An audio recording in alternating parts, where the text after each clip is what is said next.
आनंद के साथ, पूरे तैयारी के साथ में हम लोग देखने पाते हैं। इसमें अपने घर परिवार को लेकर के, अपने हृदय को आज हम प्रभु के निकट पूरे तैयारी के साथ हम लोग आ पहुंचे हैं, क्योंकि विश्व के मसीह विश्वासियों के लिए आज बड़े ही आनंद, हर्ष, उल्लास का दिन। ख्रीष्ट में प्यारो, आज पवित्र रात ही कहा जाता है और परमेश्वर ने इस दिन को चुना क्योंकि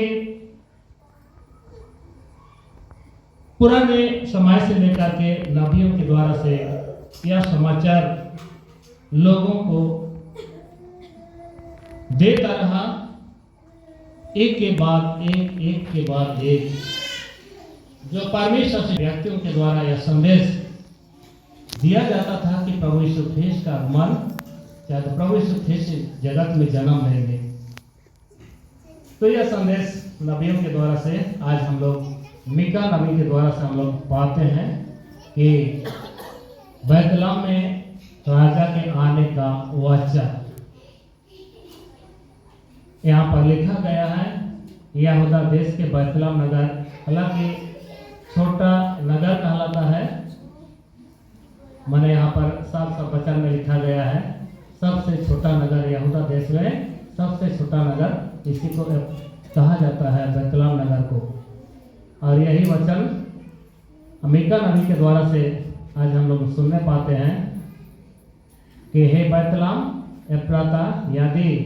ऐसा तो ऐसा छोटा है कि यहूदा के हजारों में से गिना भी नहीं जाता, तो भी तुझमें से मेरे लिए एक पुरुष निकलेगा जो इस्राएलियों में प्रभुत्व करने वाला होगा, और उसका निकलना प्राचीन काल से, वरन अनादि काल से होता आया है। तो मसीह में प्रियो, यह वचन बहुत पहले से, यीशु के जन्म के बहुत पहले से यह समाचार, यीशु का संदेश, इस जगत में एक उद्धारकर्ता जन्म लेगा, यह वचन ईश्वर के द्वारा से समय समय पर लोगों को देता रहा, और अंतिम समय में यह वचन पूरा होता है और यीशु ख्रीष्ट इस जगत में जन्म लेते हैं। वह भी हम लोग आज के पाठ वचन हम लोग सुन रहे थे कि उस समय यहूदा देश के लाट साहब, कुर्निया सूर्या के लाट साहब पहला जनगणना या तो नाम लिखने की प्रथा शुरू की गई,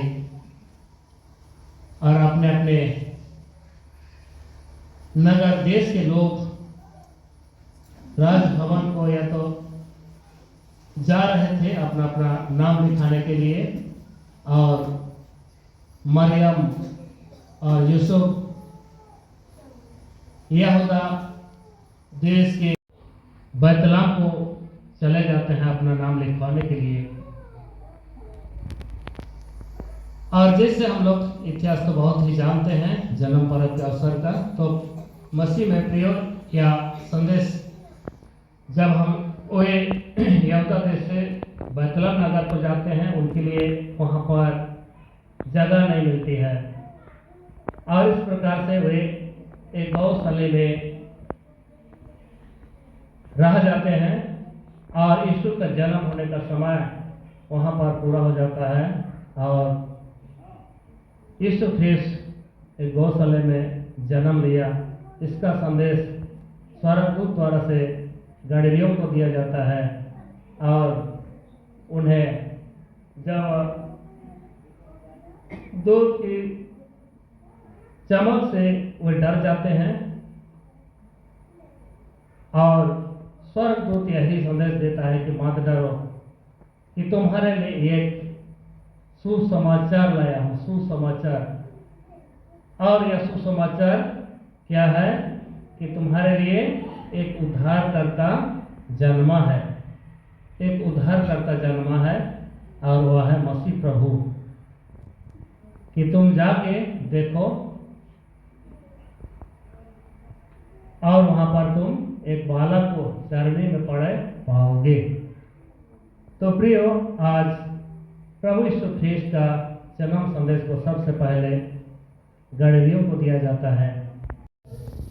जो प्रतिदिन अपने चरवाहा करते थे, अपने भेड़ बकरियों का रखवाला करते थे, उन्हीं के पास यह संदेश स्वर्गदूत के द्वारा से दिया जाता है। हालांकि राजा महाराजाओं को देना चाहिए ये संदेश नहीं, परंतु ऐसा नहीं, ईश्वर ऐसा नहीं चाहता। सबसे गरीब दुखी आदमी सबको यह संदेश भेजता है कि जो गड़ेरिए रात को वे चरवाहा कर भेड़ रखवाले का काम करते थे, वह भी किसी घर में नहीं, ऐसे किसी खुले मैदान में वे लोग इस ठंड के मौसम में वे कैसे रखवाला करते थे पता नहीं। तो प्रिय, इस प्रकार से उन्हें एक संदेश मिलता है कि तुम्हारे लिए उद्धारकर्ता जन्मा है, कि तुम्हारे लिए चिन्ह होगा कि एक बालक को कपड़े में लपेटे चरने में पड़ा पाओगे। तो इसके बाद उस स्वर्गदूत के साथ साथ और भी स्वर्गदूत मिल गए और ईश्वर का महिमा गाने लगे। स्वर्ग में सर्वशक्तिमान ईश्वर का महिमा हो, सर्वशक्तिमान ईश्वर का महिमा हो, और पृथ्वी पर उन लोगों में जो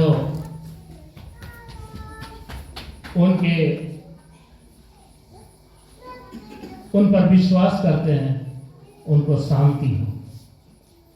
शांति के वचन या सुसंदेश स्वर्गदूत के द्वारा से दिया जाता है। तो ठीक में प्यारो, यहाँ पर हम लोग जब यीशु का जन्म संदेश को देखते हैं, ये ना केवल यहूदा देश के लोगों के लिए ही नहीं, परंतु सारा जगत के लोगों के लिए यह सुसंदेश है, सुसमाचार है, यह शांति का वचन है, जो कि इस जगत में सारे लोगों को प्रभु परमेश्वर शांति देना चाहता है। और इसी प्रकार से यीशु का जन्म होता है, और आज मीका भविष्यवक्ता के द्वारा से यह संदेश हमारे लिए है, और वह इस्राएलियों के ऊपर प्रभुत्व करेगा, इस्राएलियों के ऊपर प्रभुत्व करेगा, जो परमेश्वर के चुने हुए लोगों के ऊपर वह प्रभुत्व करेगा। उसका निकलना प्राचीन काल से वरन अनादि काल से होता आया है। इस कारण वह उसको